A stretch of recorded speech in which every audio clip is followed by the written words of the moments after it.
Seriously, tell me, what's your plan to be happy? Earn more? Travel more? Go out more? Enjoy more? Because if that's your answer, I've got bad news for you. You're running in the wrong direction, and the faster you run, the further you get. There's a philosopher who solved this problem 2,300 years ago. You know his name. His real thinking, though, I bet you've never actually heard it, because you've been lied to about him from the start. They took his name, they kept the word pleasure, and they threw everything else away. The result? Millions of people living Epicurean lives doing exactly what Epicurus warned against. Wondering why, despite everything they consume, everything they accumulate, everything they indulge in, they still aren't at peace. Today, we set the record straight, and what you're about to hear might make you uncomfortable. Good. Epicurus, born 341. Before Christ, died 270 before Christ. A Greek philosopher who founded a school called the Garden in Athens. And today, his name is synonymous with what exactly? Gourmet food, luxury, refined excess. I'm not saying that's wrong. I'm just saying it has absolutely nothing to do with Epicurus. The answer is simple. They took his name, kept the word pleasure, and threw everything else in the bin. The label stays. The content disappears. Because a philosophy that could have taught us to live better, we turned into an excuse to consume more. So today, we bring the content back. Epicurus's philosophy rests on one central idea. The goal of life is pleasure, but not just any pleasure.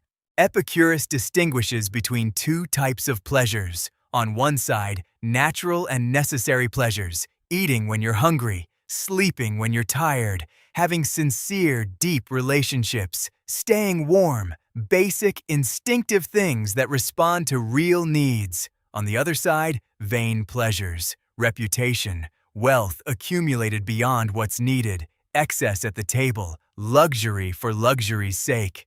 These pleasures, according to Epicurus, don't suppress desire, they feed it. The more you have, the more you want. The more you consume, the more you lack.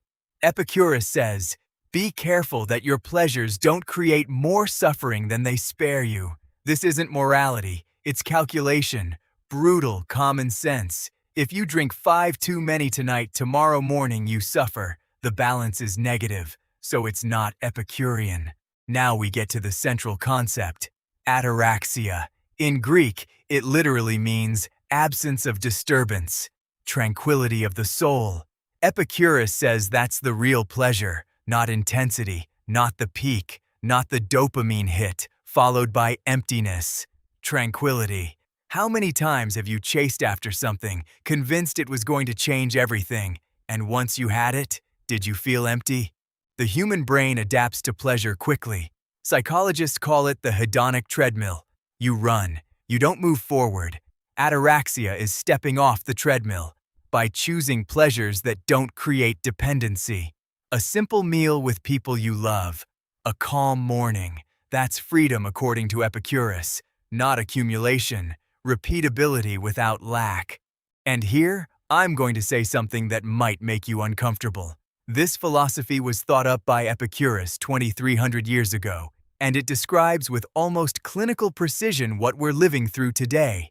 We live in a society built on the exact opposite of Epicureanism. The entire economic system we operate in rests on one simple idea. You must never be satisfied. Never. Because the day you are, you stop consuming. And if you stop consuming, the engine stops. So they manufacture lack. They sell you permanent dissatisfaction.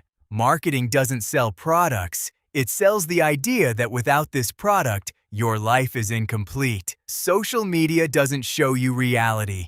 It shows you a filtered, optimized, enhanced version of other people's lives so that you feel perpetually behind.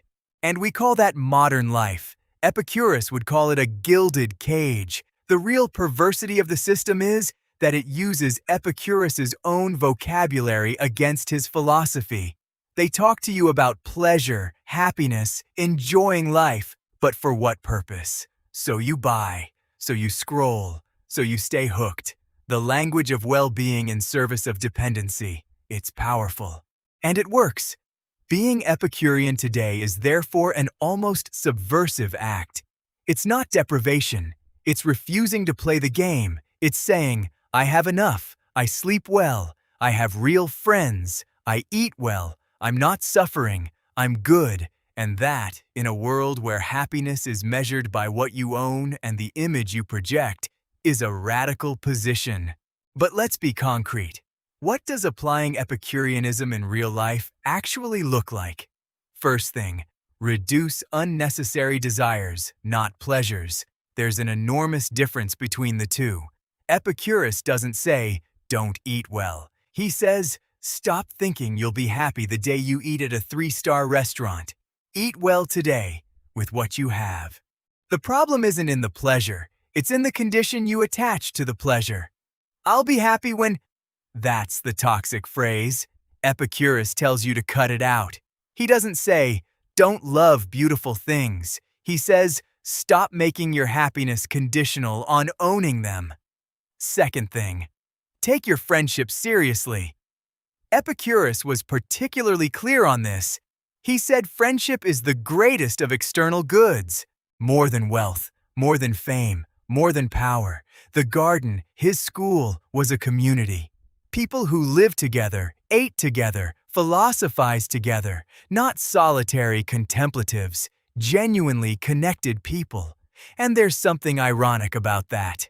We have more connections than ever in human history. Followers, subscribers, contacts, and yet, loneliness is an epidemic. Recent studies show that millions of people don't have a single friend they can really talk to, not someone to call at 2 a.m. Epicurus had the answer. Fewer contacts, but real relationships. People you can be honest with. People who actually know you. Third thing, make peace with death. Yes, that's part of his philosophy, and it might be the most liberating part. Epicurus said, death is nothing to us. When we exist, death is not present. When death is present, we no longer exist. That's not nihilism. It's an invitation to stop living in fear. Fear of death, of judgment, of the future. How many decisions do you make out of fear rather than desire? How much energy do you spend worrying about things that haven't happened yet? Epicurus tells you, come back here, now. It's the only place where your life actually exists. So here's the real question I'll leave you with. Are you living to accumulate experiences, possessions, status? Or are you capable of asking it differently? What in my life today is creating unnecessary suffering? And what could I remove to feel better? Because that's Epicurus's logic. It's not a logic of addition. It's a logic of subtraction. Happiness doesn't come from what you add to your life. It comes from what you take away. Unnecessary fears, manufactured desires, toxic relationships you maintain out of habit, social media you consume on autopilot. All of that, Epicurus would tell you to get rid of. Not to suffer, to finally be free. Epicureanism is not an invitation to indulge without limits. It's an invitation to measure differently. To measure not what you own, but what you actually need to not suffer. To choose your pleasures not based on their intensity, but based on what they cost you the next day, physically, mentally, financially. Epicurus lived in a garden with friends, vegetables, fresh water, and deep conversations. And he said he was happy, not because he was poor, because he understood that true wealth is lacking nothing essential. What this philosophy ultimately asks of you is just one effort, to distinguish what you truly want from what you've been taught to want. It's not easy, because we've spent years mixing the two up, but that's the work, and it's probably the most important work you can do. So the next time someone tells you they're living Epicurean while talking about a lavish dinner, you can smile and think to yourself that Epicurus from his garden would be turning in his grave.